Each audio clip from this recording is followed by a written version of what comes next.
네, 이번 순서는 정치 사회적 이슈를 분석해보는 뉴스앤 이슈입니다. 매주 수요일 저희와 함께 하시는 두 분, 최진봉, 장성철 교수 나오셨습니다. 어서 오십시오. 어서 오세요. 안녕하세요. 네, 첫 번째 질문 드리겠습니다. 정전협정 68주년인 어제 남북통신선이 전격적으로 이제 복원이 됐는데 남북 대화 재개의 청신호로 이제 큰 틀에서는 상징적 의미가 있다고 봐야 되겠죠? 그렇죠. 상징적 의미가 있다고 봐야 되겠죠. 그리고 이제 우리가 알지 못했던 것 중에 하나가 수개월 전부터 이미 친서가 교환되면서 남북 간의 관계 개선을 위한 여러 가지 발걸음들이 있었다는 점, 이런 점들이 긍정적으로 평가될 수 있을 것 같습니다. 네. 아마 이제 문재인 정부는 잘 아시는 것처럼 정권 초기부터 한반도 평화 프로세스를 하겠다라고 얘기를 했고 그걸 끊임없이 추진해 왔었고 그래서 남북 정상회담도 여러 차례 열렸지 않습니까? 그런데 네. 이제 중간에 뭐 하노이 노딜 하면서 북미 간의 관계가 얼어붙으면서 우리와의 관계도 상당히 어려운 상황에 빠지게 됐죠. 근데 다시 복원되는 모습을 보니까 저는 긍정적으로 평가할 수 있다고 봐요. 어쨌든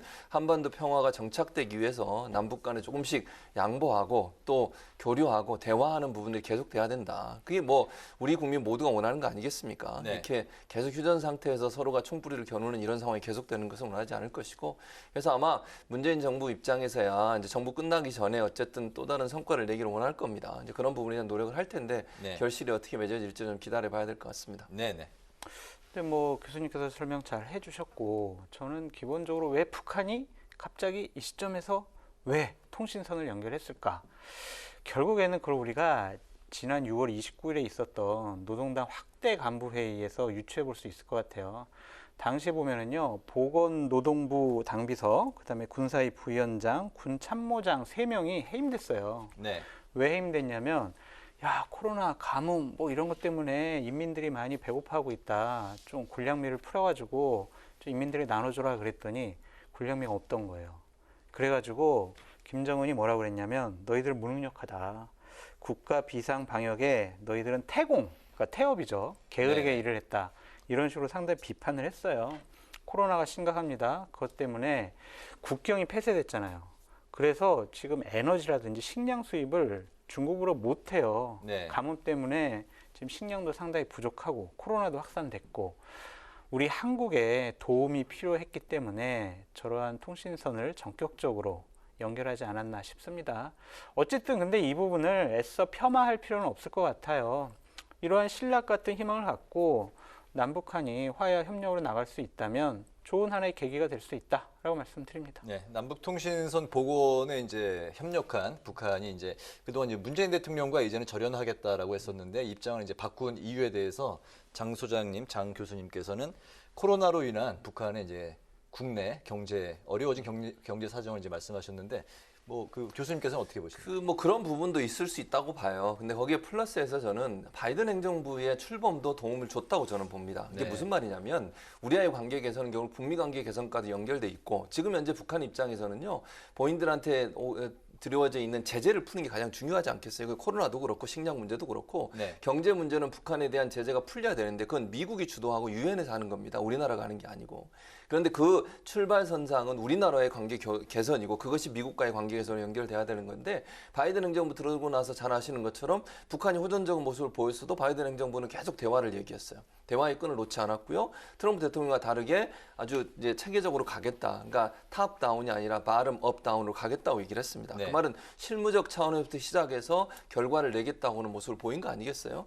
그래서 제가 볼 때는 그런 어떤 희망과 기대감도 저는 있다고 봐요. 즉 우리나라의 관계 개선을 통해서 북미 관계 개선까지 가고 그것이 제재를 푸는 쪽으로 갈 수 있는 그런 역할까지 할 수 있다는 기대감도 일정 부분 영향을 미쳤을 거라고 봅니다. 네. 네, 꽁꽁 얼어붙은 남북 관계를 즉각 녹이는 건 쉽지 않아 보이는데요. 정상 간의 한라인 재가동은 아직이고요.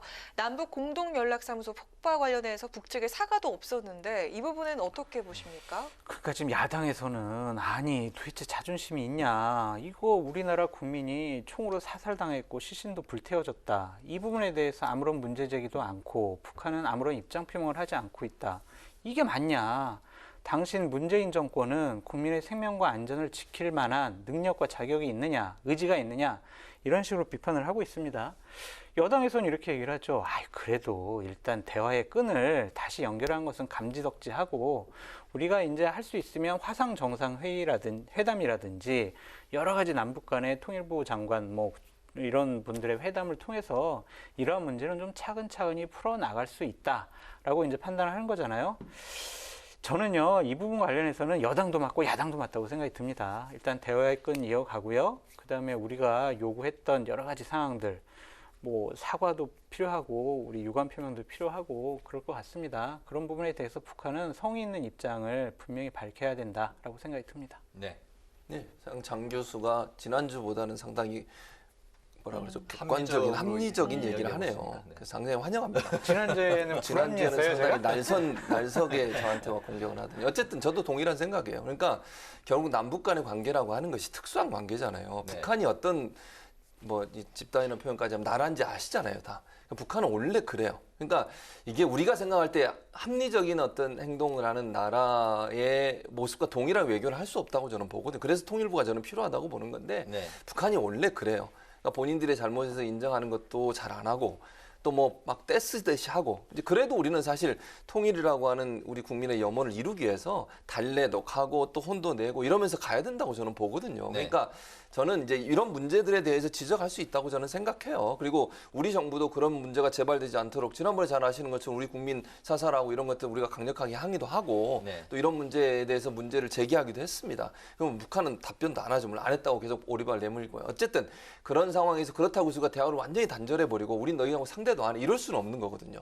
그래서 우리는 양쪽을 같이 가야 된다고 생각해요. 그래서 문제가 있을 때 그 문제에서 문제도 제기하지만 대화의 끈은 계속 가지고 가야 돼요. 그게 북한을 어쨌든 끌어내서 국제사회 일원으로 만들고 정상적인 국가로 만들고 우리나라와 통일할 수 있는 여건을 마련해야 되는 게 우리 정부의 목표라고 저는 보거든요. 네. 그래서 이 두 가지가 함께 가는 것은 불가피한 면이 있다 이렇게 보여집니다. 알겠습니다.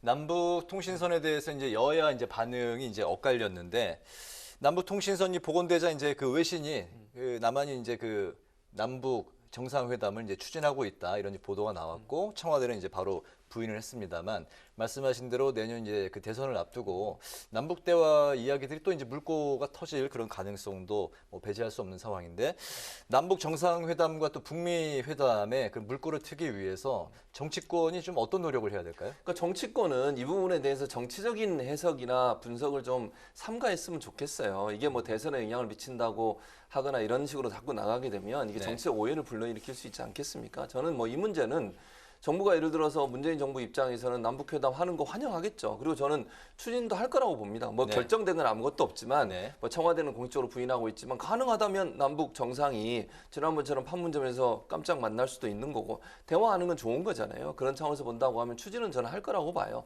근데 그게 정치적 행동이냐? 저는 그렇게 보진 않습니다. 예를 들어서 문재인 정부가 출범한 이후에 지금까지 계속 이런 행보를 해왔어요. 남북 관계에 있어서는 어쨌든 다른 정부보다 훨씬 더 전향적으로 적극적으로 계속 추진해 왔었고 중간에 잠깐 멈춤이 있었지만 대화의 끈을 놓지 않으려고 계속 시도를 해왔기 때문에 그 연장선상에서 봐야 된다고 생각해요. 대선을 앞두고 있기 때문에 이거 안 한다? 그것도 저는 이상하다고 보거든요. 그래서 남북 문제가 저는 뭐 이것 때문에 뭐 예를 들면 어느 대선 후보를 지지하고 안 지지하고 이런 문제는 저는 아니라고 봐요. 그래서 정치권에서 너무 이 부분 갖고 정치적으로 해석을 하게 되면 좋은 영향을 미치지 않을 거라고 보기 때문에 그냥 이 문제는 이 문제로 가고 대선 후보들은 또 경선하고 이렇게 갔으면 좋겠습니다. 네. 그러니까 남북 정상회담을 하나의 이벤트로 접근 안 했으면 좋겠어요. 이 집권 세력이. 남북 정상회담은 목표가 돼서는 안 됩니다. 그거는 수단이 돼야 돼요. 무슨 수단이냐? 한반도의 비핵화, 지속 가능한 평화와 안전. 이것을 위한 하나의 수단으로 남북 정상회담을 이용을 해야지. 자, 우리 대선 앞두고 우리 집권 세력이 정권을 연장하기 위해서 남북 정상회담을 이용해야지. 이러한 조그마한 생각도 하면 절대로 안 된다라는 생각이 들고요. 야당도 좀 대승적인 차원에서 남북 문제에 대해서는 집권 세력이 투명하게 공개하고 상의한다라는 전제 하에서 무한한 협력을 해야 된다라고 말씀드립니다. 네. 네, 그럼 다음 주제로 넘어가 보겠습니다. 사생결단식 가시도친 공방을 벌였던 여권의 대선 주자들, 선의 경쟁과 깨끗한 경선을 위해서 오늘 원팀 협약을 맺었습니다. 하지만 협약식이 끝나기가 무섭게 밖에서는 뼈 있는 말들이 오갔습니다. 우리는 더불어민주당의 대통령 선거 후보자로서 품위와 정직을 최고의 덕목으로 하겠습니다. 우리는 원팀입니다. 한 번만 더 하겠습니다. 우리는 원팀입니다. 허위 사실을 방치할 수는 없을 테고 이 내부 갈등을 노린 고의적인 이간책들이 현실적으로 존재하기 때문에 그런 점들은 우리가 잘 가려봐야 되겠다는 생각이 듭니다. 저는 어제부터도 얘기를 않고자 노력했고요. 말하지 않겠다고 했고 그랬었죠. 그리고 마찰음을 내지 않기 위해서 최대한 완곡하게 표현하려고 노력했는데 우리 기자들이 또 완곡한 표현은 싫어하시잖아요.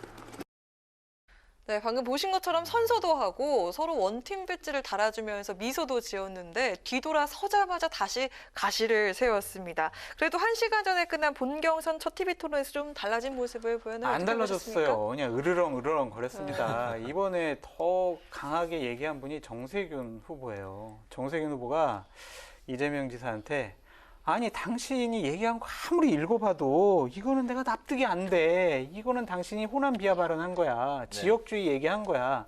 이런 식으로 얘기를 했고요.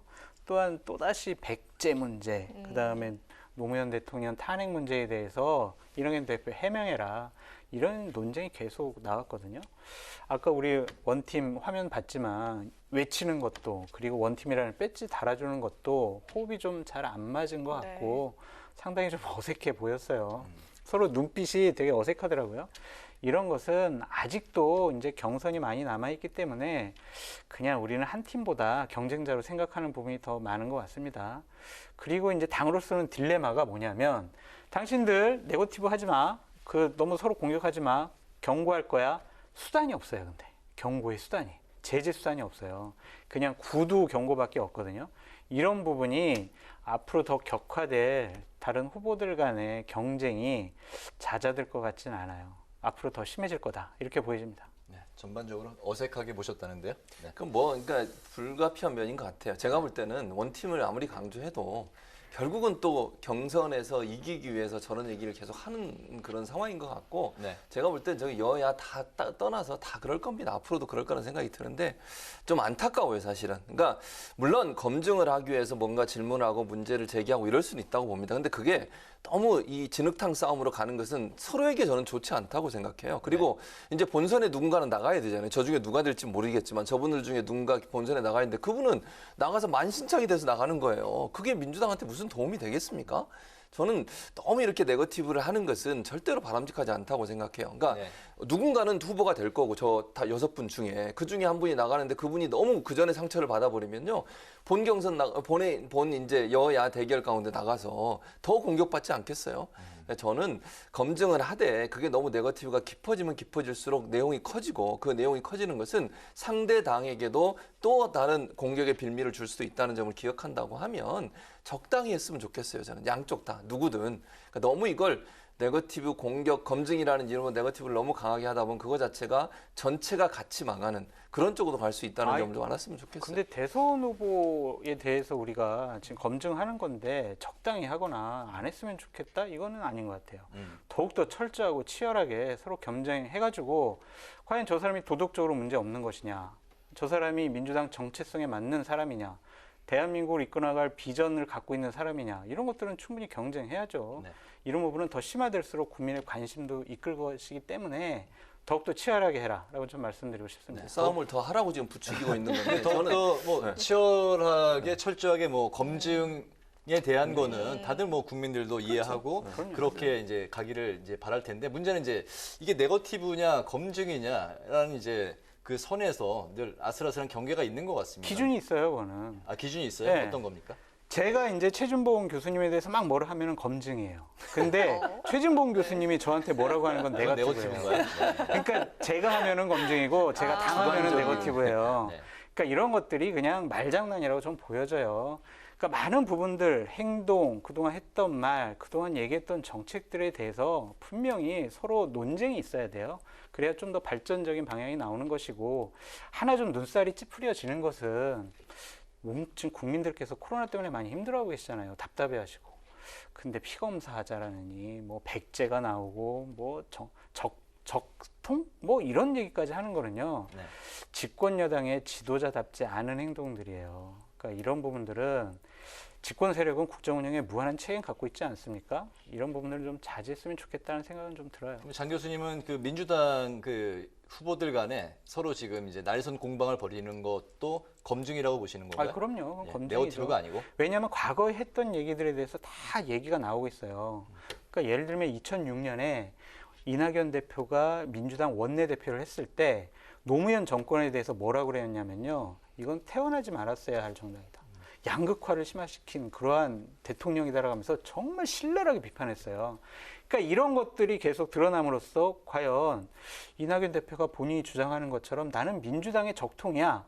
이것은 아니잖아요. 네, 그러니까 이 부분에 알겠습니다. 대해서 분명히 논쟁이 있어야 된다라고 말씀드립니다. 네, 지금 뭐 TV 토론과 그 동안에 이제 민주당 후보들 간의 이제 공방이 검증이었다, 네거티브 아니다 이렇게 보시는데 그 구분은 이제 그 기준은 교수님은 어떻게 보십니까? 아니 근데 아까 장 교수는 네. 그 네거티브가 뭐 적통, 호남, 백제 이런 얘기가 네거티브라고 그랬잖아요. 그게 지금 오늘 얘기하고 있는 거잖아요, 사실은. 네.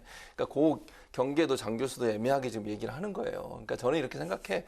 그러니까 자꾸 이제 장 교수는 민주당 싸워라 어떻게 이렇게 얘기하시는 것 같은데 저는 저도 이제 검증을 해야 된다고 생각해요. 근데 검증이라고 하는 것이 정말 국민들이 알고 필요해야 되는 부분이라면 해야 된다고 저는 보고요. 네. 정치적으로 명확한 어떤 입장을 제시했거나 그 전에 했던 말 중에 그것과 어긋난 부분이 있다면 그건 검증해야 한다고 봅니다. 그런데 말꼬리 잡고 꼬투리 잡아가지고 그걸 자꾸 뭐 물고 늘어져서 그 사람의 이미지에 타격을 주려고 하는 그런 건 저는 네거티브라고 생각을 하거든요. 네. 그러니까 정치인으로서 어떤 발언을 하고 어떤 발언이 어떤 결과를 냈고 그 전에 또 이제 이런 것도 있을 수 있다고 생각해요. 예전에 예를 들면 20년 전, 20년에 했던 말과 지금의 말이 다를 때 그 사람의 입장을 물어보는 거 가능하다고 봅니다. 네. 그럼 뭐 예를 들면 그분이 나 입장 바꿨다. 예전에 그랬지만 지금은 이러면 다르다. 그러면 그것도 그대로 수용하면 돼요. 근데 그거 계속 물고 늘어져서 그게 그때 왜 그랬냐 예컨대. 그리고 이제 뭐 이 그 개인 사생활 문제도 그래요. 사생활 문제가 증거나 명확한 의혹이 있을 때 그것에서 얘기하는 건 좋지만 그런 게 전혀 없는 상태에서 그냥 의혹만 가지고서 계속 부풀리는 것은 저는 절대 도움이 안 된다고 보거든요. 그래서 어떤 증거와 명확한 근거가 있을 때 그걸 가지고 얘기를 하고 네. 그러고 나서 상대방의 의견이 수용 가능할 때 그건 받아들이는 모습도 보이는 것도 저는 필요하다고 생각해요. 그런데 그걸 가지고 계속 물고 늘어지면서 부정적 이미지를 만들어내려고 하는 것은 전체에게 저는 도움이 안 된다고 봅니다. 네. 네, 한편 야권에선 윤석열 후보 대 최재형 후보 간의 신경전이 심상치가 않습니다. 최 후보가 윤 후보에게 만나자면서 손을 뻗었는데 윤 후보는 아직 때가 안 됐다, 때가 되면 만나자라는 그런 모습을 보이고 있는데요. 현재 두 사람 속사정이 어떨까요? 어떻게 보십니까? 그러니까 윤석열 총장 같은 경우엔 내가 왜 한 자리 숫자 나오는 미미한 세력을 갖고 있는 후보랑 내가 같은 자리에 있으면서 거의 뭐 나랑 비슷한 수준의 야권의 후보야라는 이미지를 줄 필요가 없다라고 생각을 한 거고 최재형 감사원장 같은 경우엔 나는 1등 후보의 대체제가 될 수 있어. 저 사람만 딱 내가 정리하면 내가 야권 후보가 될 수 있어. 동급으로 비춰지고 싶은 거예요. 그러니까 윤석열 총장은 내가 당신을 왜 키워줘 이거고 최재형 감사원장은 나 좀 키워줘. 같이 좀 살자. 이렇게 하는 거라 좀 보여져요. 서로 속셈이 다르죠. 고개를 끄덕이시네요. 네, 맞아요. 그러니까 저건 맞네요, 분석이. 뭐 평소에 이번에 많으신데 이번에 맞아요. 그러니까 윤석열 전 총장 언제 입장에서 틀렸어요, 제가? 가끔 있어요. 전 총장 입장에서는 본인이 지금 급이 안 맞다고 생각해요. 만나는 것 자체가 최재형 원장을 띄워주는 게 될 수밖에 없어요. 왜냐하면 언론은 그렇게 쓸 거예요. 기사를 분명히. 두 분 투샷으로 들어간 장면 사진 찍고요. 최재형이 윤석열의 대체제가 될 수도 이렇게 기사를 쓸 수밖에 없어요. 네. 서로가 그리고 동등한 위치가 될 수밖에 없어요. 그렇게 기사가 나올 수밖에 없고. 그러니까 윤 전 총장 입장에서 그럴 이유가 하등이 없다는 거죠, 지금. 지금 최재형 원장이 지지율이나 이런 걸 보면 윤 전 총장과 차이가 아직 있잖아요. 물론 지지율이 어떻게 될지 모르지만 그런 상황에서 만남 자체가 최재형 전 원장한테는 큰 도움이 될 수밖에 없어요, 정치적으로. 왜냐하면 1위 후보하고 같이 만나서 그 정도의 수준까지 올라왔다는 이미지를 만들어낼 수 있거든요. 그런 점에서 본다면 윤 전 총장 입장에서는 빠르게 만날 이유가 전혀 없어요. 그러니까 최 전 원장은 빨리 만나야 되는 거고 네. 윤 전 총장은 만날 이유가 없는 상황이라고 볼 수 있죠. 알겠습니다. 현재 그 윤 전 총장이 이제 캠프가 속속 이제 인사들이 합류가 되면서 또 국민의힘 당내 인사들이 최근에 대거 또 이제 합류를 하지 않았습니까? 그래서 윤 캠프에 합류한 당내 인사들을 또 징계를 주장하는 반윤 세력들이 당내에서 또 있는 상황인데 만약에 이제 그 윤석열 전 총장이 국민의힘에 입당을 하게 된다면 친윤 또 이 반윤 구도에 어떻게 이제 좀 변화가 있을까요? 그러니까 일단 만약에 입당을 하게 되면 제가 볼 때는 나눠질 가능성이 있죠. 왜냐하면 경선을 하는 거잖아요. 그럼 네. 경선을 하게 되면 의원들이 어느 후보한테 줄을 설지를 결정하지 않겠습니까? 그게 윤 전 총장 만약 들어온다는 가정하에 말씀드리는 거예요. 입당을 하게 되면 윤 전 총장 쪽에 지금 윤 전 총장을 지지하는 분들이 줄을 설 거고 최재형 전 원장도 지금 있잖아요. 몇 분이 네. 거기도 지지하는 분도 있거든요. 그리고 이제 다른 후보들 홍준표 뭐 예컨대 이런 분들한테도 제가 볼 때는 다 이제 의원들은 줄을 설 수밖에 없어요. 그렇기 때문에 친윤 반윤 간의 갈등은 있을 수밖에 없고요. 경선 과정에 더 치열하게 나올 겁니다. 지금 뭐 윤 전 총장에 대한 여러 가지 의혹들이 여러 가지 보도된 것도 있고 또 처가나 아니면 이제 부인 관련된 일들도 아직 현재 진행 중이잖아요. 이런 부분에 대한 집중적인 공격이 일어날 거예요. 저는 그렇게 봐요. 아직은 지금 들어오지 않았기 때문에 네. 그냥 보호하고 있는 거예요. 왜냐하면 외부에 있는 사람을 공격했다가 이 사람이 낙마해버리면 혹시나 그런 일이 발생하게 되면 이건 절대 도움이 안 된다고 비판을 받을 수밖에 없거든요. 그런데 일단 입당을 하게 되면 그때부터는 경선이에요. 네. 그러면 제가 볼 때 검증이 아주 날카롭게 들어올 거고 저는 한 가지만 말씀드리면 이준석 대표 입장이 상당히 난처한 상황이 돼버렸어요. 아니, 그러니까 외부에 있는 사람, 당협위원장들이 거기서 지원을 한다? 모르겠습니다. 저는 개인적으로요. 그건 국민의힘 입장에서 상당히 불쾌한 일 아닙니까? 네. 그리고 이준석 대표는 어떻게든지 빨리 들어오게 하려고 사실은 압박을 한 거거든요. 그런데 40명이나 되는 분들하고 당협위원장들이 가서 거기 캠프에 합류해버리면 윤 전 총장 입장에서 내가 입당 안 해도 나 도와줄 사람 많네 국민의힘에서 이런 생각이 들지 않겠어요. 그러면 네. 안 맞는 거예요. 서로 호흡이. 네. 그래가지고 윤 전 총장을 빨리 들어오게 할 수 있겠습니까? 그래서 저는 이렇게 하는 행동이 과연 도움이 될까? 개인적으로 그런 생각이 듭니다. 네. 캠프에 합류한 인사들이 또 당 대표한테도 연락을 안 했다고 방송에서 또 나오던데요, 보도가. 근데 드릴 말씀이 있는데 시간 넉넉히 주실 건가요? 근데 이제 저는 그 윤석열 총장 돕는 의원들이나 뭐 전직 당협위원장들 같은 경우에는요, 이준석 대표가 그 사람들을 당신들 제명할 거야라고 압박하는 게 아니라 저는 배려라고 봐요. 빨리 설득해가지고 윤석열 총장 당으로 입당시켜 당신들한테 그런 미션을 주는 거야. 라는 저는 배려라고 보여지고 네. 기본적으로 뭐 윤석열 총장 입당하든 안 하든 친윤 세력은 점점 세력이 확대될 거다. 근데 하지만 반윤 세력은 되게 미미해요. 왜냐하면 지금 정권 교체라는 큰 시대적인 화두를 윤석열 총장이 동질화가 돼버렸어요. 윤석열 총장과. 그래서 윤석열 총장을 공격하는 것에 대해서 국민의힘 의원들이 상당히 부담스러워하더라고요. 그래서 친윤 세력은 좀 더 커질 것 같다라는 생각이 듭니다. 네, 알겠습니다. 시간상 이제 좀 정리를 해야 될 것 같습니다. 오늘 그 뉴스앤 이슈에서는 남북 통신선 복원의 의미, 그리고 민주당 대선 본경선 첫 TV 토론회 의미, 그리고 국민의힘 내 친윤 대 반윤 갈등을 중심으로 지금까지 최진봉 성공회대 교수, 장성철 대구 카톨릭대 특임 교수와 함께했습니다. 오늘 두 분 말씀 잘 들었습니다. 고맙습니다. 감사합니다.